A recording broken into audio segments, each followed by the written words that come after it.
Pa-start yan ko na da. Okay lang? Sige. Hintayin mo lang. Ayan, naglo-loading lang siya guys. Titignan lang natin kasi syempre masyadong malayo yung distansya namin. Nakalagay sa akin vehicle started. Ayan na, to drive press start button na. Wait lang na siya. Ha? Kumaandar na siya. Kumaandar na?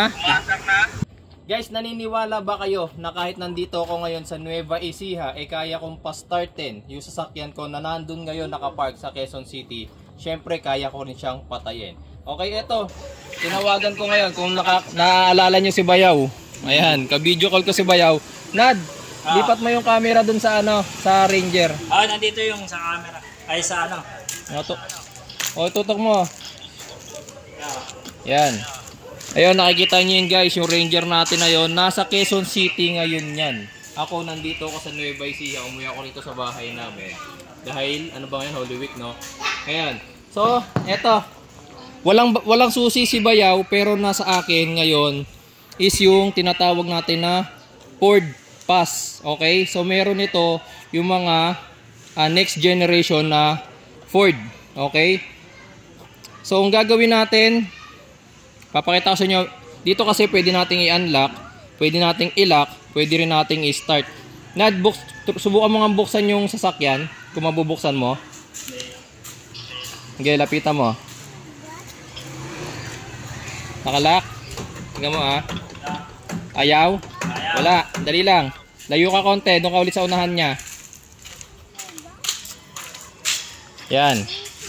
Okay, wait lang unlock ko na wait lang.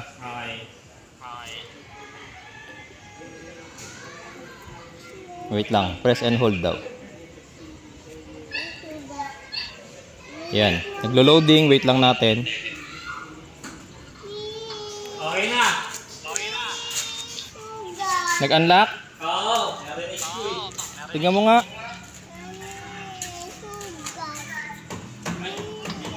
Hindi pa?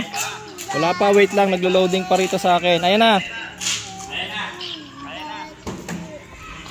Yun, nakita nyo guys, na-unlock niya. Na-unlock ko yung pinto mula rito sa labas. Okay? Walang susi si Bayaw wala siyang susi. Nad, pasok ka nga, pakita mo nga dun sa loob na nakapatay. Di ba may may push button? Yeah. Paano to? Si yung girlfriend mo, Nad, patutok mo rin sa iyo yung camera doon siya sa kabilang pinto. Okay. Yeah. Nasa kabilang pinto na siya, nakatutok siya sa iyo. Okay. Okay na? Okay na. Madilim sa garahe pasensya na guys medyo madilim sa garahe. Okay. Nad, nakita mo yung push button? Sa ito? Sa kanan. Kanan, sa bandang kanan. Yan, sa kabila niyan, sa kanan, Nad, kaliwa yan. Ay, kaliwa. Ito pala, press engine. Ito. Pindutin mo nga. Yeah. Wala? Wala? Ayun no detected. Nakalagay. No key detected. Wait lang, Nad labas ka ng konti pero kita yung loob. Pa-startin natin. Wait lang. Si wag mo nang palabasin kahit dyan lang siya sa may loob. Okay na? Pa-startin ko na Okay. Okay lang? Sige. Hintayin mo lang. Ayan, naglo-loading lang siya guys. Titignan lang natin kasi syempre masyadong malayo yung distansya namin. Nakalagay sa akin vehicle started. Ayan na, to drive press start button na. Tumandar na siya. Wait lang, Nad. Ha? Mandar na siya. Umaandar? Oo. Umaandar na? Oo. Ayan yung aircon meron na. Meron ng aircon? Makita mo nga yung labas, Nad, na may ilaw. Labas ka. Nakailaw yan makikita nila nakailaw yan. Yan, naririnig nyo siguro. Ay, Nad, hindi, alam mo buksan yung hood niyan para alam nila na umaantay. Nakita nyo guys, may ilaw na siya. Tapos, Nad, alam mo buksan yung hood? Hindi. Hindi, may bukasan yun sa may ilalim. Sa ilalim? Bagay, mo na, Nad, makikita naman nilang umaandar na dahil nakailaw na yan. Ayan. Tapos, ngayon ang gagawin ko, Nad, balikan dun sa loob.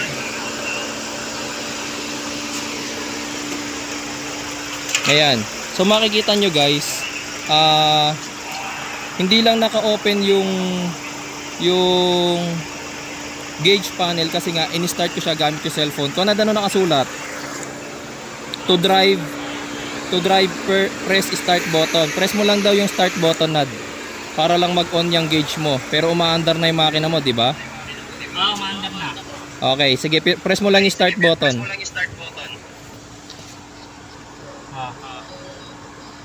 Okay? Okay. Okay. Ayan. Tapos ngayon, kung kaya nating i-start yung sasakyan, syempre kaya rin natin niyang patayin. Atras ko na. Ano, papatayin ko muna. Wait lang ha. Patayin ko ha. Ayan. Ayun, nakita nyo, namatay yung gauge. Okay. Tapos, sarado mo yung pinto, Nad. Sarado mo. Pati yung kay ano, sa girlfriend mo, pasarado mo rin. Labas na siya.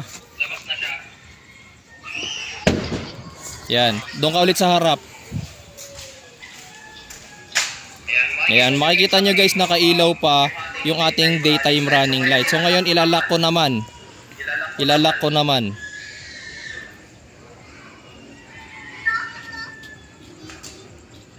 Wait lang ha. Medyo matagal lang siya mag-send. Ayun, nag-lock na. Nakita ko rin, nag-confirm yung mga signal lights natin. Tapos nag-lock. Nad, paki-open nga kung mabubuksan mo yung pinto.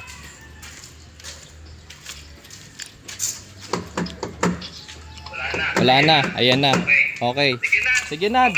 Okay na. Thank you, Nad ha. Okay. Yan guys. So eto, nakita nyo. Andito tayo sa Cabanatuan, Nueva Ecija. Sa mga hindi naniniwala nasa Cabanatuan ako, baka akala nyo malapit lang ako. Open ko lang yung Waze. Nasa Cabanatuan tayo guys. Syempre mapipin naman dito yung location ko eh. Ayan. Nandito ako sa Nueva Ecija. Paano ba makikita nila na Cabanatuan to? Ayan, meron dito Cabanatuan Electric Corporation. Ayun yung location ko, Valdefuente. Sa nakakaalam dito sa Cabanatuan, Nueva Ecija, ayun yung location namin, no.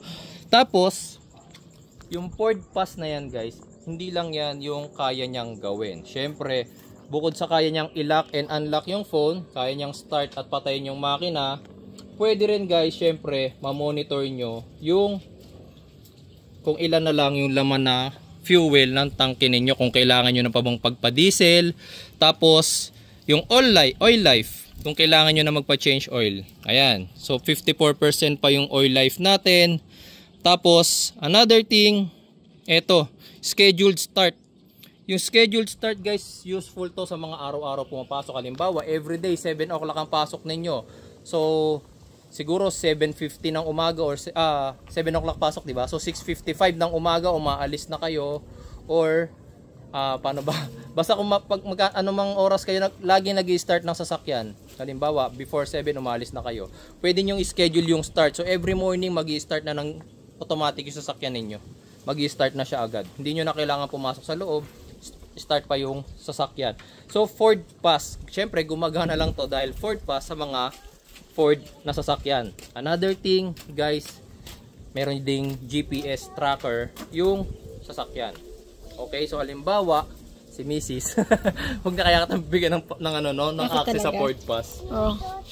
So kahit nasaan yung sasakyan, eto, makikita ninyo. Ayun siya, yung sasakyan. Okay, nasa Tandang Sora Avenue yan. Ito yung Tandang Sora. Ayan, Tandang Sora. So, ito yung sasakyan ko. So, kahit napakalayo ko sa kanya, alam ko kung nasaan yung sasakyan ko. Okay? So, halimbawa, makarnap yung sasakyan ninyo, may Ford Pass kayo, madedetect nyo kung saan napunta yung sasakyan. Diba? Napaka high-tech, napaka useful na feature. Ngayon, sa mga hindi naniniwala na merong gantong feature, bumili kayo ng Ford Ranger, Ford Everest, Ford Raptor, yung next generation, para malaman nyo na totoo yung sinasabi ko. Yun. Salamat guys sa inyong panonood. Nag-share lang ako ng napaka high-tech na feature nitong Ford Everest, ay Ranger natin. Okay?